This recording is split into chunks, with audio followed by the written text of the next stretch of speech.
Okay, good morning, good afternoon. I don't know when you're doing it. We are ready for a new chapter in math. We're going to start with chapter 10. And this chapter is a pretty short chapter. It's a pretty easy chapter. It's negative numbers. This should most likely be something you've at least heard of. Maybe you've worked with them a little bit. So let's go ahead and start here on the very first page of chapter 10 in section 10.1.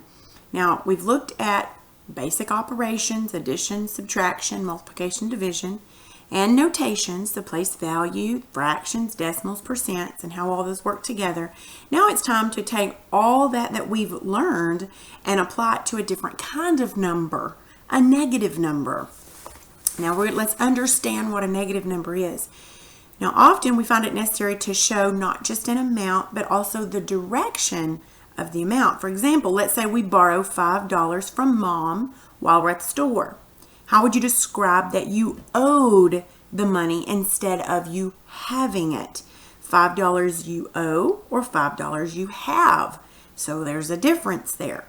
Let's say that we're trying to compare the locations of two robots that started at the same point, but then they traveled in opposite directions. How can you show that the distances were in opposite directions? Because robot 1 on the right went 5 feet to the right. Robot on the left went 5 feet to the left. So you'd have to know how to explain that. All right, look at the next page. So you could use a negative sign, which is a minus sign, and a positive sign, which is a plus sign, to differentiate between the amount owed and the amount you had, as well as to indicate the direction the robots traveled. The negative sign means the opposite of. So negative 5 reads negative 5. It means the opposite of 5. So in the following picture, we've used a negative sign to show that we have a negative $5. In other words, we have the opposite of $5. That is, we owe $5. We used a positive number to show the $5 that we had. So there you go. Underneath the $5 bills, it shows.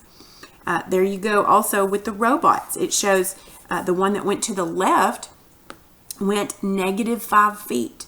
The one that went to the right went positive 5 feet. Now, negative and positive numbers are perhaps easiest to define and picture on a number line. A number line is just a pictorial aid to help us view how numbers relate to each other. So look at that line right there. Now, I'm going to just kind of put it up here on the board just simply because it kind of helps with talking about it. All right. So I'm going to say this middle point here is 0. All right. So that's the only thing I'm going to put right now. All right, so this is 0. All right, so everything on that side are positive numbers. And basically, that just means regular numbers that we've always worked with. Just regular numbers, okay? Because generally, if you have 5 plus 3, you have 5 plus 3. You have 5 plus 5, apples plus 3 oranges equals 8 fruits. Okay, so everything on this side is negative numbers. Okay, now, if you'll notice on that number line on your page, if you go to the right, you are plus 1, plus 2, plus 3, all the way.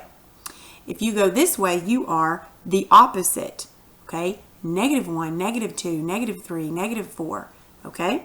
Now, we call numbers, well, I just told you what all that was, that paragraph right underneath there. I'm not even going to read that.